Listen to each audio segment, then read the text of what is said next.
Halos magdadalawang buwan na nga ang usaping magulang. Pati si Senyora napareact na rin kay Sir Mark Andrew Yulo.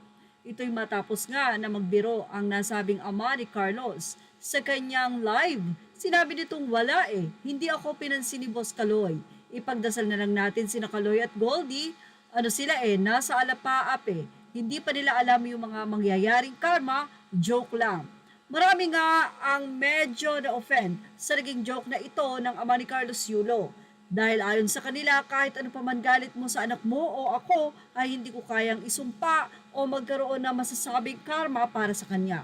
Pero sabi nga natin, pagkagalit ka, huwag kang magsasalita ng tapos dahil pwede mo itong pagsisihan bandang huli. Kaya naman nasabi ni Senyora, paano daw babalik sa pamilya si Kaloy kung ganyan kayo? Guys, wala na. Canceled na talaga ang trip to Japan. Nag-viral din kamakailan lamang ang sinabi ni Carlos na itatry ko po yung best ko na makatulong din po sa mga atleta kung paano ko sila ma-encourage. Yung knowledge ko na natutunan sa past experience ko, siguro yan yung gusto kong i-share sa kanila. Take it seriously, you have to speak up kung ano ang gusto mo kasi hindi ka tatagal kung hindi mo alam kung ano yung gusto mo o kung sumusunod ka lang kung ano yung sinasabi ng coach mo. Kailangan alam mo rin talaga sa sarili mo kung ano ang gusto mo. Hindi mo kailangang i-please yung lahat ng tao para lang matuwa sila na gagawin mo yon. Para sa akin, importante kung ano ang sinisigaw ng puso mo talaga. Ang mga netizen ang napareact dito at sinabi na namimiss ka na ng mga kapatid mo, Carlos, at sana naman isa sila sa sinisigaw ng puso mo.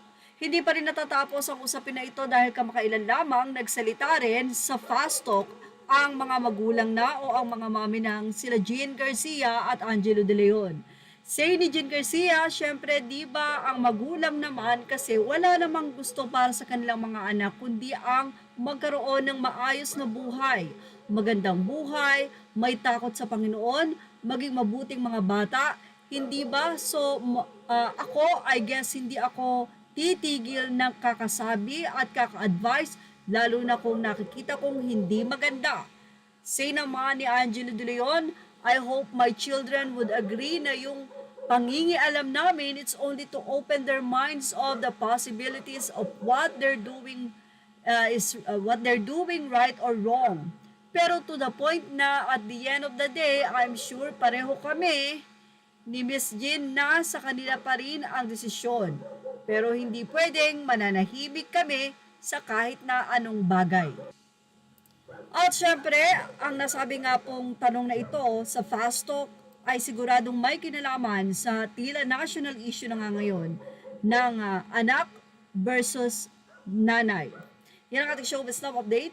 Images are all credit to the rightful owners. Thank you for watching Showbiz Now.